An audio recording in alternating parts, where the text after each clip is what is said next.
Moderator Julia Funaki. Good afternoon and welcome. Thank you for taking the time for this discussion webinar of the EU GDPR. I am Julia Funaki, your moderator, and I'd like to thank and welcome Leroy Rooker and Mark McConaughey for their willingness to participate in this discussion. Leroy is a senior fellow at ACRO and known among the higher education community as the FERPA doctor. Mark McConaughey is the Associate Vice Provost and Registrar at Indiana University, Bloomington, as well as currently serving on the Board of Directors at ACRO in the position of Vice President for Information Technology. Also, let me wish that we all could cross our fingers that we don't have a motorcade or an ambulance come through DuPont Circle, because that is the one thing we cannot control. And if it does happen, you will hear sirens in the background, and we apologize. Okay, so let's begin with how this all came about. Last March, just prior to our annual meeting in Minneapolis, I received an email. I'd like to read that email to you now. Julia, have you heard anything about an EU law called General Data Protection Regulation, GDPR, which goes into effect next year for EU citizens? www.eugdpr.org. It's a personal privacy law for EU that will apply to any company regardless of location that offers goods or services to EU citizens. I'm not an expert, nor have I studied the law, but it appears it could apply to personal information we hold about students, prospective students, as well as financial documents or personal information we may hold of parents of our students who are EU citizens. Thanks for any light you can shine on how this law affects us and other American universities. This email was the first time I had heard of EU GDPR. It was a call from our membership that they were looking to us to inform them on the topic. I did what anyone would do and turned to the internet to see if I could find anything. The results of that search told me that this was a big issue, and we needed to try to learn what it meant for our members and U.S. higher education in general.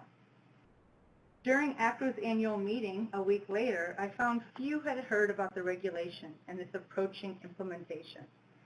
This webinar is an opportunity to discuss what GDPR is and a little background of how it got to be where it is now. Leroy will discuss privacy rights and the differences between the European and U.S. perspectives based on the 2012 change to the FERPA regulations. Mark will address what this might mean for higher education institutions who operate now, as well as implementation considerations. We will wrap up with a list of resources for your further studies. Finally, we will provide a list of those resources and upcoming webinars as well to delve in further.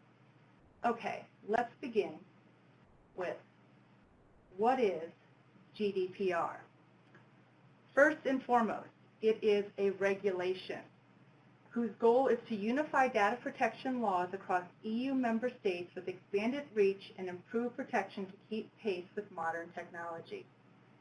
Data protection has now become mandatory, unlike anything in the past, and with the widest possible scope. The regulation replaces the Data Protection Directive of 1995 and significantly expands personal privacy rights for EU residents. The regulation applies to all 28 EU member states and is analogous to a federal law in the U.S. As the GDPR notes, a regulation is a binding legislative act. It must be applied in its entirety across the EU, while a directive is a legislative act that sets out a goal that all EU countries must achieve. However, it is up to the individual countries to decide how. So it is important to note that the GDPR is a regulation in contrast to the previous legislation, which was a directive.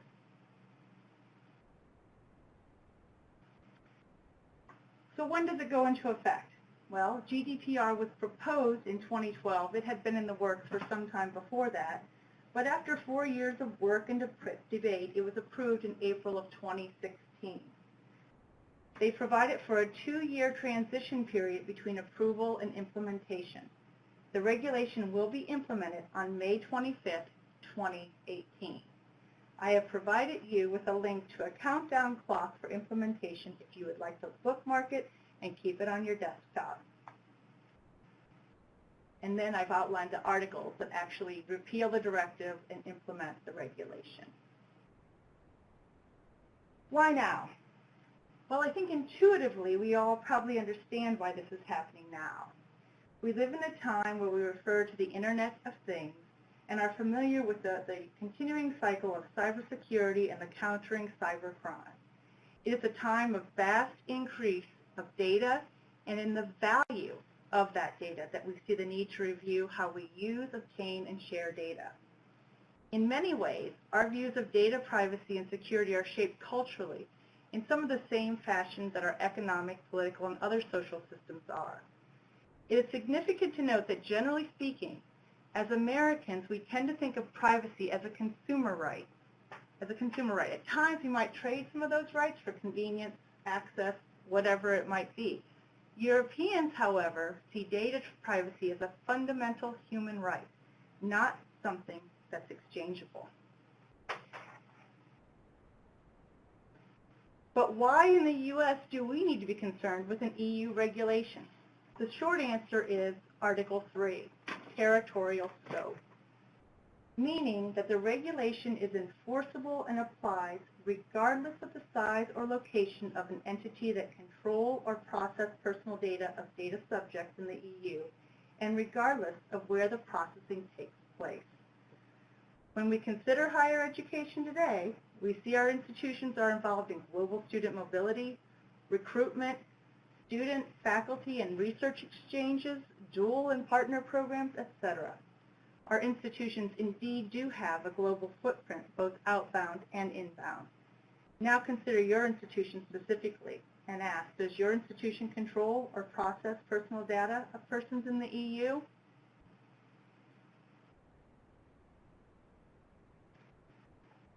Just as we noted that big data has contributed to GDPR, recent events have also played a role. Let's wind the clock back to 2000, when the United States Department of Commerce and the European Commission agreed to a legal framework known as the Safe Harbor regime, which was a means to ensure the necessary protection for European individuals whose personal data is transferred from within the European Economic Area to the U.S. The European Commission's Safe Harbor decision confirmed that transfers to such companies were deemed adequately protected. Over 4,000 U.S. companies signed up for that regime. Now we move ahead to October 6, 2015.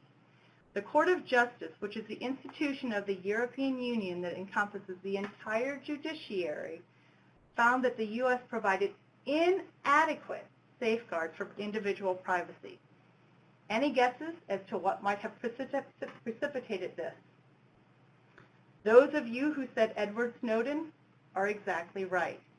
In part, due to Edward Snowden's leak in 2013 and the subsequent realization based on information about the National Security Agency's practices in surveillance monitoring and the use of personal data, Safe Harbor was invalidated effective immediately by the Court of Justice. The court stated that this was necessary because the Safe Harbor decision contained a derogation allowing U.S. companies that had self-certified under the regime to share data for national security purposes.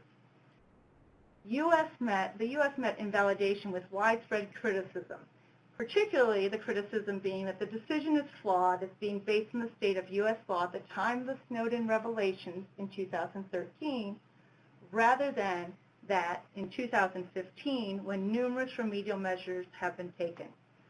Regardless of the criticism, Safe Harbor was no longer valid. Since that time, legislators have worked toward building a new framework.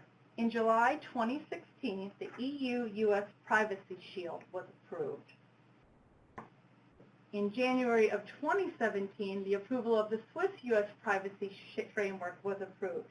As many of you know, the Swiss are not one of the 28 member states, which is a choice the Swiss have made in multiple votes, largely to retain their neutrality. So they have developed their own Privacy Shield framework, and that's why it's listed out there separately. So theirs was approved in January 2017 and open for self-certification in April of 2017. The EU-US Privacy Shield imposes stronger obligations on U.S. companies to protect European persons' personal data.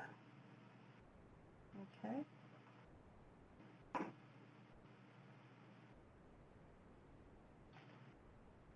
So let's go back to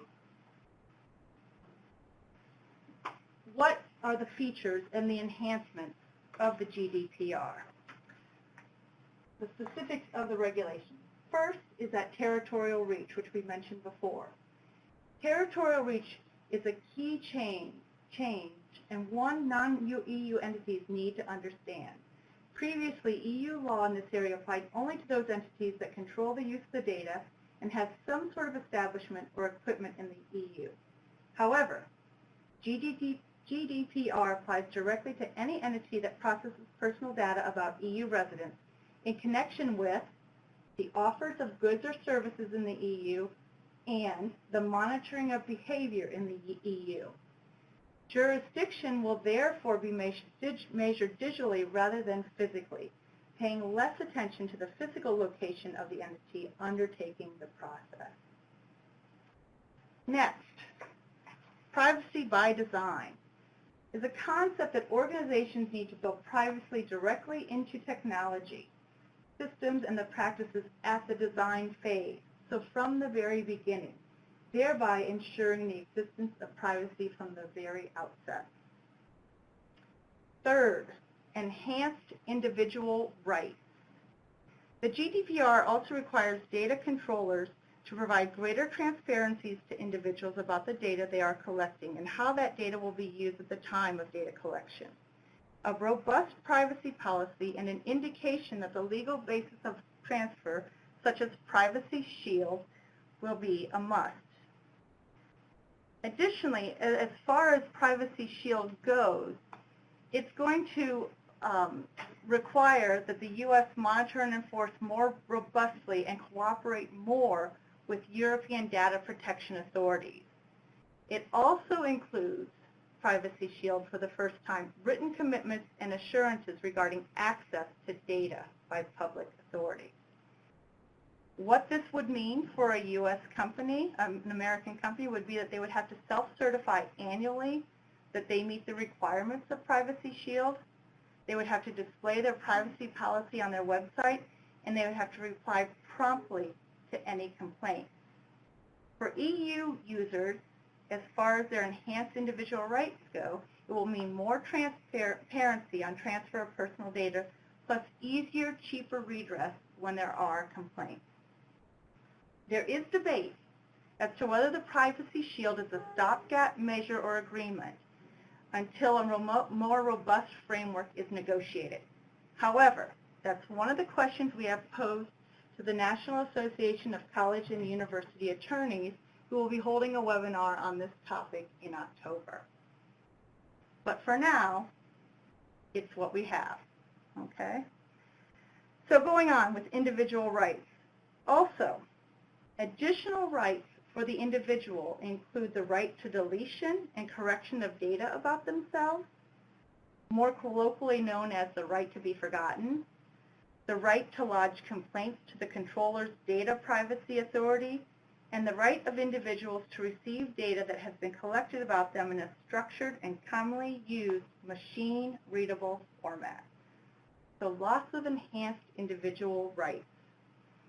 The next feature is the expanded definition of personal data. Personal data will include unique online identifiers, including IP addresses, and mobile device identifiers, such as geolocation, data about a subject. Additionally, unique biometric data, such as fingerprints and retina scans, and genetic data will also be included in this expanded definition of personal data. Consent. GDPR states that consent must be specific to each data processing operation. Article 7 of the regulation details that a request for consent must be clearly distinguishable from any other matters in a written document, and it must be provided in an intelligible and easily accessible form using clear and plain language. Breach notification. Unlike the directive, which was silent on the issue of data breach, the GDPR contains a definition of personal data breach and notification requirements to both the supervisory authority and affected data subjects of a data breach that is likely to result in a risk to the rights and freedoms of the data subject within 72 hours of discovery of the breach. This time period is considerably shorter than anything existing in the U.S. state statutes. Organizational requirements. These are administrative compliance requirements for data processors and controllers, which would include documentation, explaining data protection policies, a record of their processing activities, and would require them to conduct data protection impact assessments where the proposed data processing is likely to result in a high risk to the rights and freedoms of individuals. This is a thought process of risks and how to mitigate them. And finally, penalties. These are significant. GDPR puts heft into its fines. Infringements of some violations shall be subject to administrative fines of up to 10 million euros or up to 2% of global revenue, whichever is higher, while other infringements may be subject to administrative fines up to 20 million euros or up to 4% of global revenue, whichever is higher. Clearly, they mean business. Okay, that gives us plenty of background on GDPR. We will now move on to get a sense of how FERPA differs from the overall European perspective on privacy. Leroy?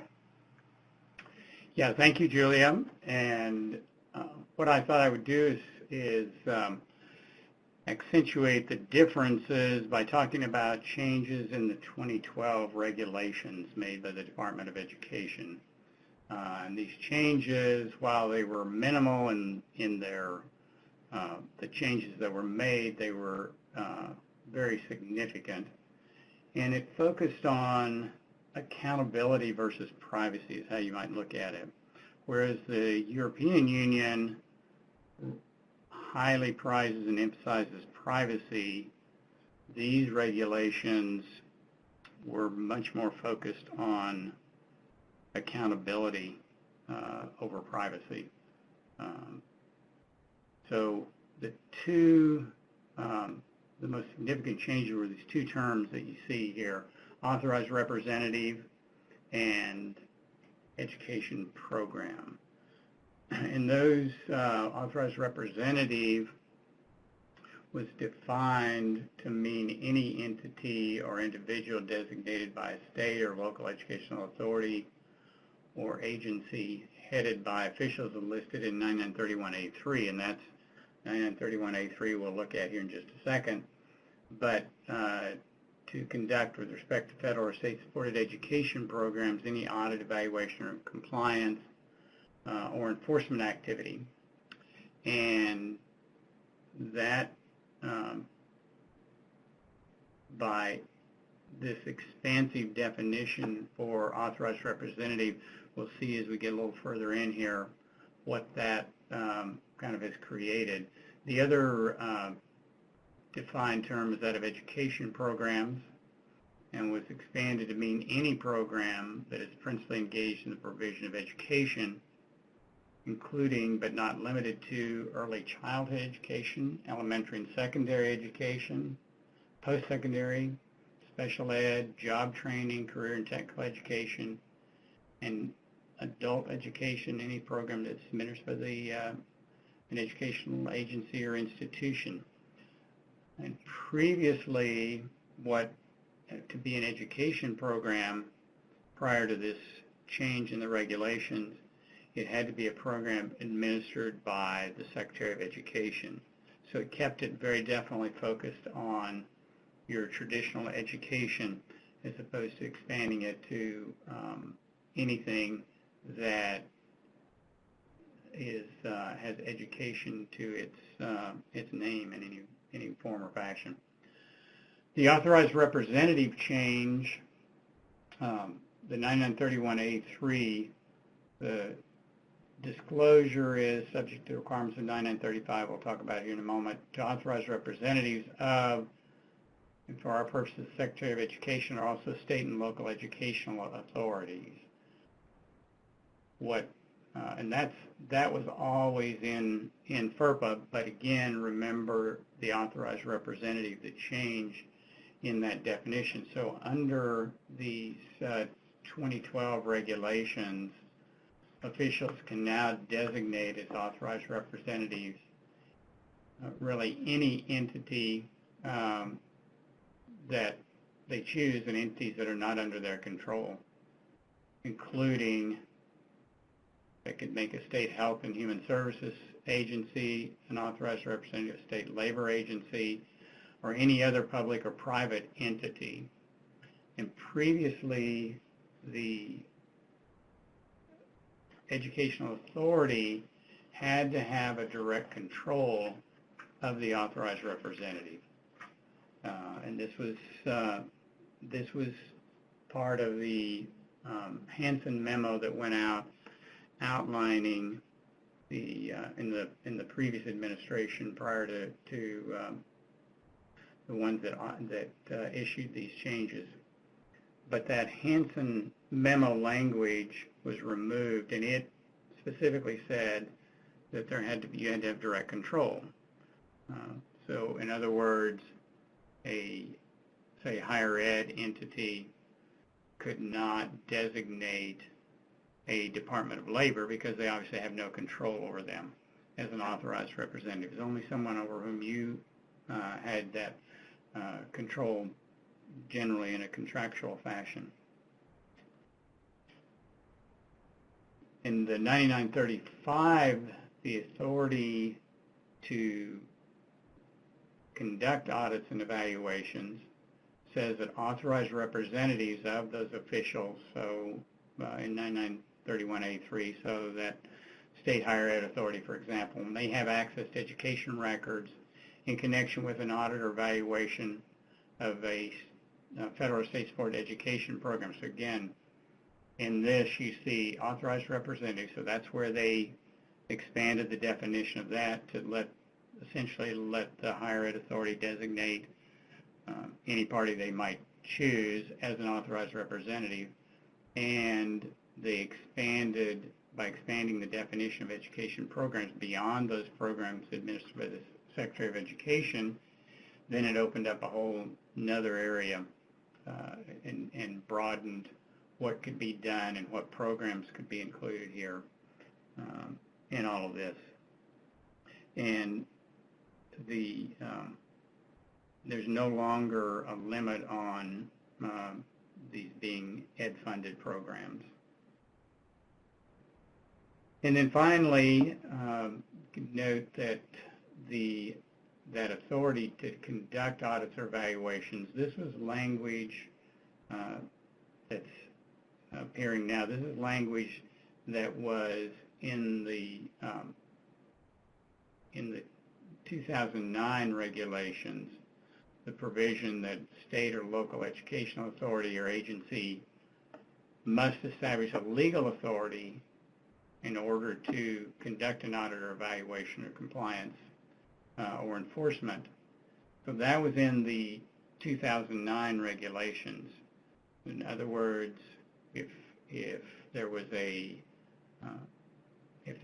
were going to use this exception, your state higher ed authority, for example, then you had to have the authority to do that. So when the institutions provide their records to higher ed authority for audit or evaluation purposes, in order for them to do something else with that, they had to have where they would disclose the information, they'd have specific authority within their state to do that. That provision was removed in the 2012 regulations and essentially said that if the specific authority is not there, that the authority could be assumed, which again greatly expanded the ability to share student records outside the higher ed authority to other parties for many various purposes.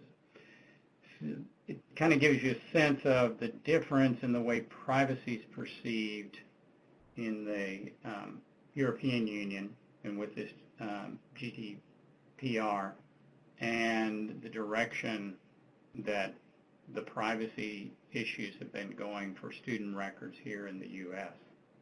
So now Mark's going to address the what this GDPR might mean for how higher education institutions operate, as well as any implementation considerations. Mark? Thanks, Leroy.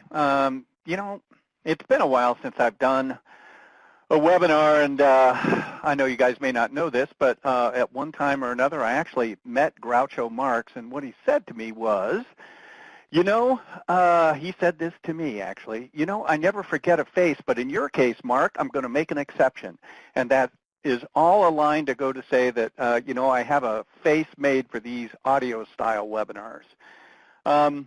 The other thing to say is, you know, look where I am. I'm stacked, you know, third in line underneath Julia, and of course the Prince of Privacy and Fiat, the FERPA, the senior fellow at ACRO, Mr. Leroy Rooker. He has spent all those years. It is just a tough act to follow. I'm not sure I'm going to be worthy, but I'll do my best.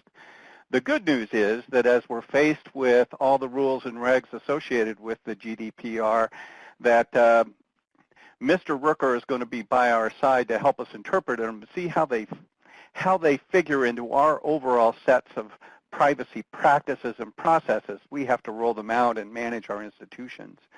You know, I've had the privilege of working with Leroy for many, many years, and when it comes to the finer points of FERPA and privacy, one adage that he has said that has just always stuck with me is the following.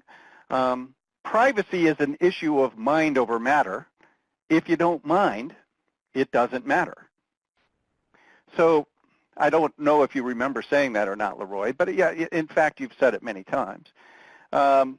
In the case of the old EU policy, the Data Protection Directive of 1995, I really did fall into the latter category.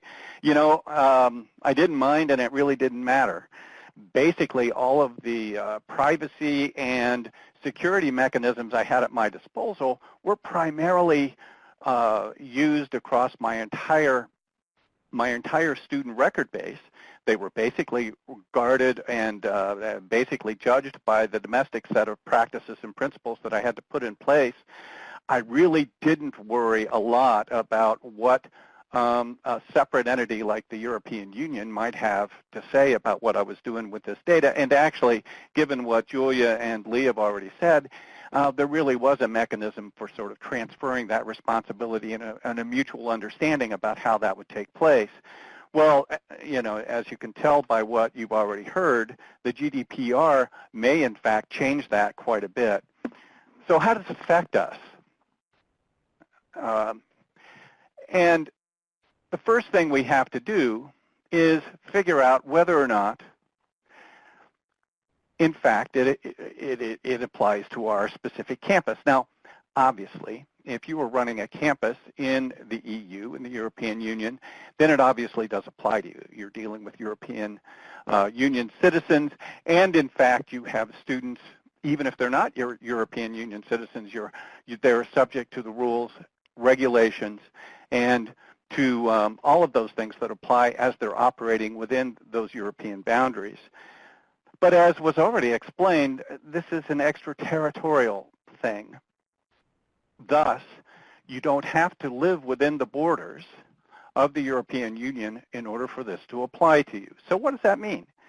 You know, what about students, overseas students who come and attend your university? You know, in my own institution, just getting ready for this webinar, I determined that there were approximately 350 students on my campus who are enrolled this far and who emanate from one of the countries within the Union. So what does that mean? That is, it's not a large number. We're sitting at about 44,000 students in the fall. That's not a large number, but 350 is large enough that I can't simply consider the whole thing an exception. I have to be able to identify them. I have to know who they are. I have to understand whether or not I enter into a specific data process, some sort of enrollment process, or more specifically a disclosure process, whether or not that's going to affect these 350 differently from everybody else I'm managing and administering. If you also have an overseas study program, if you have various consortia with institutions that are also within the European Union, you may also be subject to these kinds of considerations. And we'll have to figure out whether or not the nature of the consortia itself, the nature of the data exchange and how that works, the responsibilities of the host institution versus the responsibility of the institution here in the States, how those data transfers will work, and what responsibilities and transitions have to occur as the student moves back and forth between those two locations. Again, in my case, each year we have about 2,300 students who travel into the Union to have overseas study. That is fairly significant. So now if I add those two together, I'm really looking at close to 3,000 students. Now all of a sudden there's a certain amount of scale associated with this specific problem or with specific circumstance, and I really have to address it. Last but not least, certainly as we've progressed through this century, online education has become a big thing. If your institution operates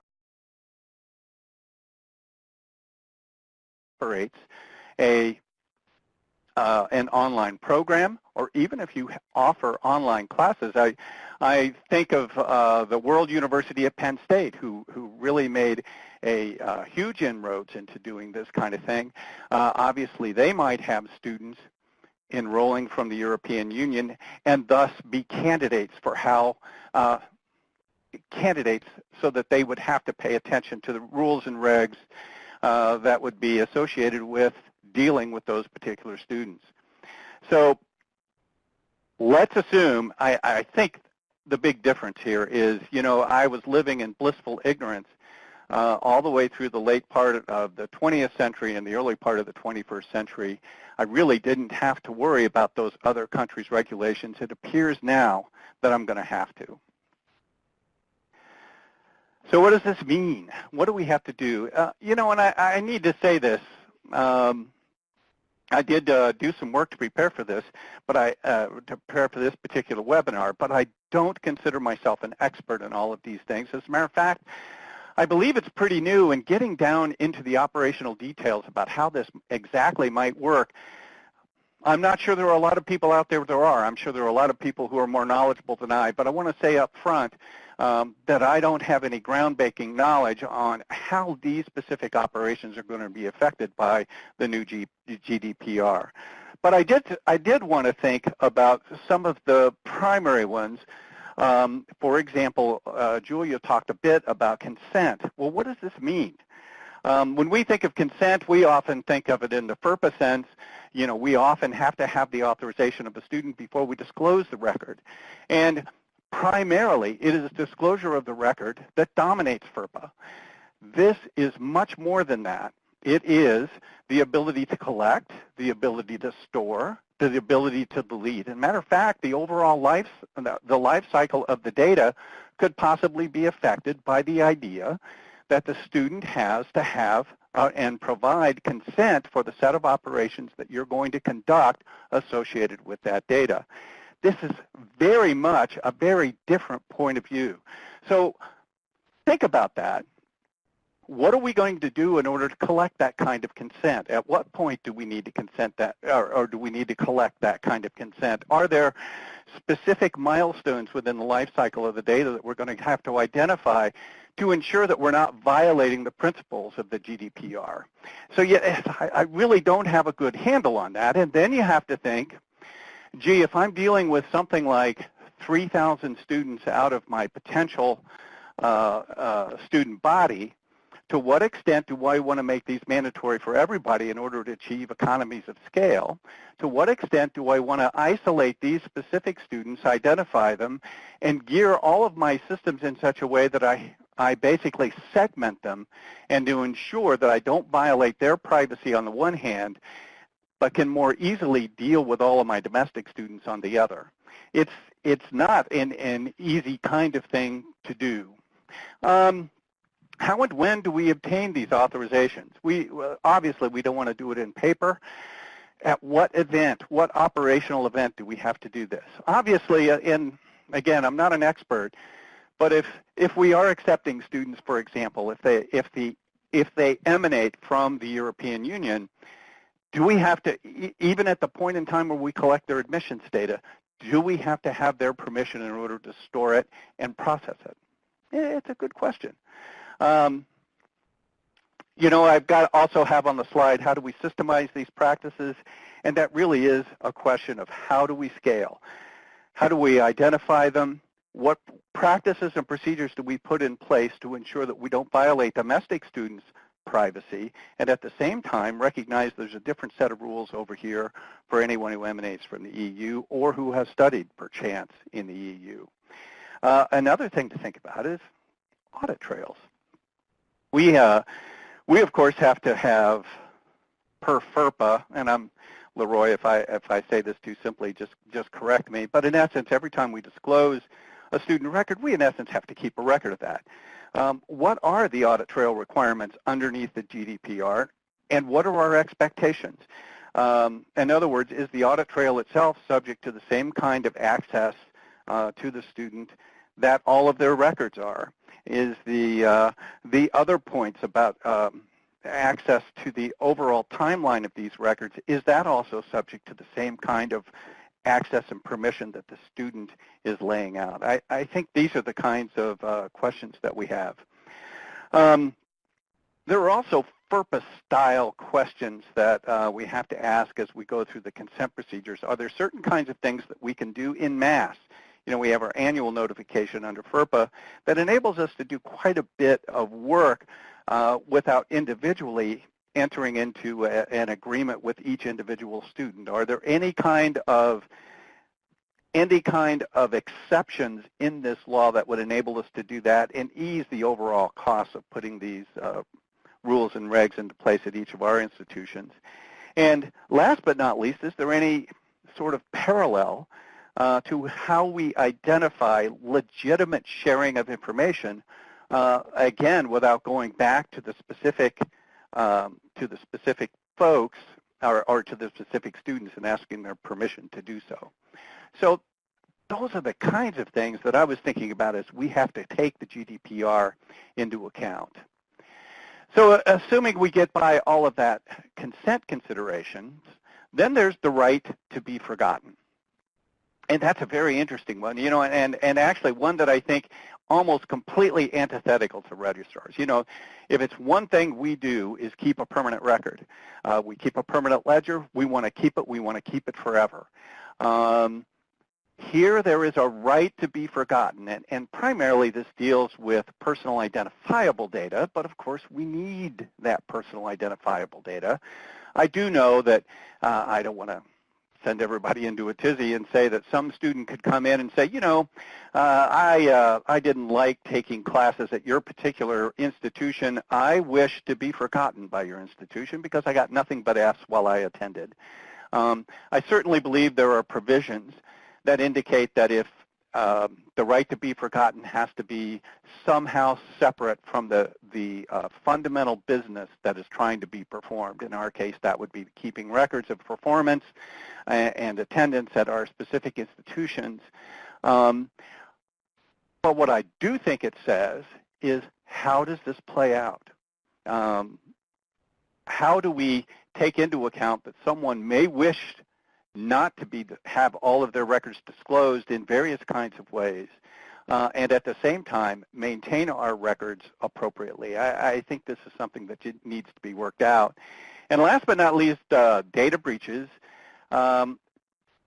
Leroy mentioned those. You know, the requirements are somewhat different. We're somewhat used to them. They're a little more stringent. Quite frankly, it may be difficult for a lot of our institutions to turn those around in much the same way as described by Leroy and by Julia. There's also something called a disclosure register, and I think that's similar to the kinds of things that we need to keep according to FERPA, but the exact details yet need to be determined. Privacy by design. I think that's an interesting one as well.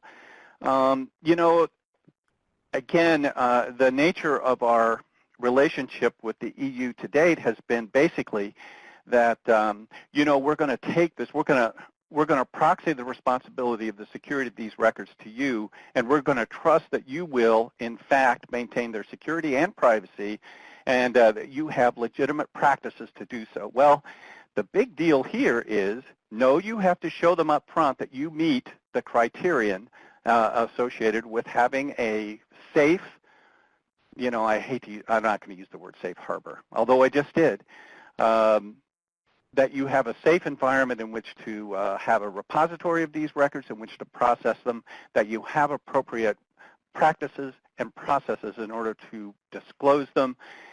You get the idea. We're going to have to do a lot of this work up front just to be compliant.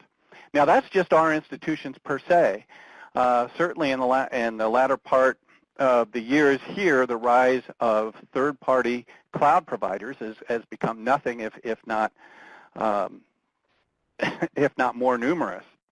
Many of us use third-party cloud providers. What is the relation? I mean, we've already struggled to some extent with our current responsibilities associated with third-party providers, with FERPA and domestic laws. How do these apply to third parties in the GDPR environment? I do think that is a very, very big issue. And then you get into situations where, okay, once we've reached an agreement, what about the fact that they've also got a third-party cloud provider who's doing their backups, and where are they doing business, and are they compliant with the GDPR provisions? So there's a lot of complicated stuff here. And the question is, in order to be compliant when we move back and deal with the students who are members of the EU or come under their auspice, are we going to be able to qualify to so do? And if we have to qualify, how much is that going to cost? Well, as I said, I do think these are big questions. I certainly don't have all the answers to them. But from what I do know about it, I do think it's well worth some time to investigate these things to ensure that we don't get ourselves in trouble moving down the path, particularly as we move into the 18-19 school year and probably the 19-20 school year. Now, it took them a long time to come up with these provisions with this law. Certainly, I think there'll be some leniency, although, you know, who am I? I'm just a registrar from Indiana. I can't really say that with authority. But I do think there'll be some leniency in terms of how this rolls out and when the penalties will be attached. However, having said that, I really think it's something that we have to take seriously. We better understand how it affects us. We need to understand which students that we have to pay attention to, and whether or not we're going to take these provisions and apply them to the entire student body, or to separate them out and deal with them separately. So ACRO, I know, is going to continue to monitor all the aspects of this. We would also ask that you do the exact same thing. If you come across good resources or good information, please share them with us, because I think it's something where all of us need to learn a little bit more about what's going on with the GDPR. Share those resources with everyone. Engage your IT organization and legal in the GDPR discussion. Make sure they're aware of it. They probably are aware of it. Make sure that you are all on the same page and you know what you have to deal with. There is a NACWA webinar coming up in late October. I highly suggest you attend if you possibly can, but if you can't, we, our members from ACRO, will attend, and we'll summarize it in our next webinar about this topic on 11/14/17. And I guess last but not least, don't ignore this. I do think it's going to involve work, and the further we can get ahead of it, the better off we'll all be. So that's it, Julia. Are there any questions? There are questions, and I will say a couple more things about the National Association of College and University Attorneys webinar that's taking place on October 24th. Really, what you probably need to do, and they do charge fees for their webinars, is talk to your general counsel at your institution and get them to attend. This really is not for the non-legal experts in many ways, that really you need to bring in your general counsel and your attorneys to have them sort through this issue to help answer questions for you. Okay, questions. Let's see. One of the questions was, who should be the institutional owner? Who should that be? The legal registrar, technology services, etc.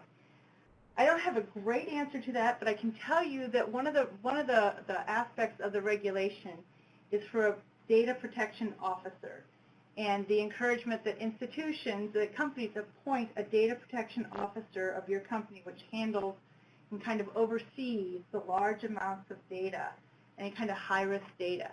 But this is clearly not going to be a single technology or a single source that's going to handle this. This is going to be something that institution-wide you're going to have to consider and put into place sort of many angles and many technologies that can kind of deal with this whole aspect.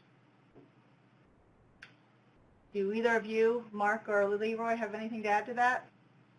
No, I mean, I think I'm just going to reiterate what you said. Here at Indiana, we do have a security office and a security officer whose primary job is to coordinate all the security and privacy efforts, takes the lead on doing things like security breaches, ensures that we have consistent policies and that they're enforced throughout all the campuses. We're a multi-state, or not a multi-state, but we're a multi-campus system within the state, and trying to get some standards that run across all of those is this person's and that office's responsibility.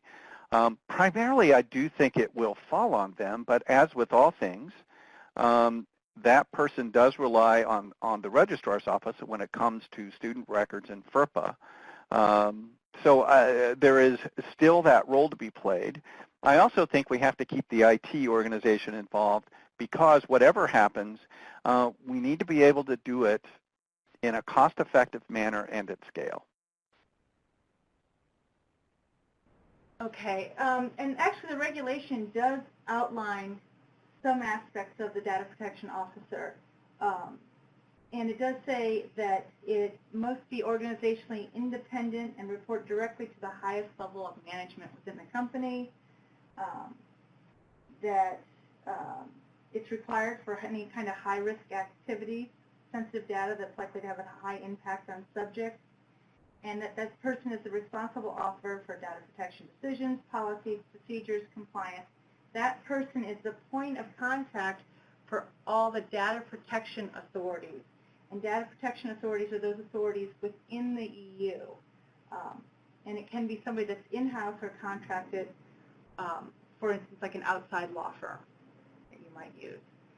I believe there was another question about residents versus citizens, and we use that sort of interchangeably. I am going to try and type in here one source, but I see there's some others. I think everybody can see the TechCrunch site that is helpful. I will also add another source, which is itgovernance.eu, and I will type that in and make sure that you have that for the resources at the end of this. Lots of other good data. I don't know if we have a number of legal experts in the audience. If we do, that's great. I'm sure you can give us quite a bit more than what we're able to give as far as the legalities of all this and the technical aspects of this. We do give you a series of resources that we have collected and used both in this presentation and in our own research, which we would encourage you to look at as well. The right to be forgotten. How does this apply for third parties one may send info to? For international students, the U.S. Department of Homeland Security, will DHS delete this person?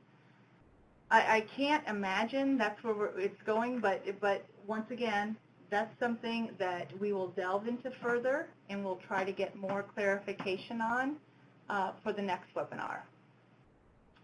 Other questions?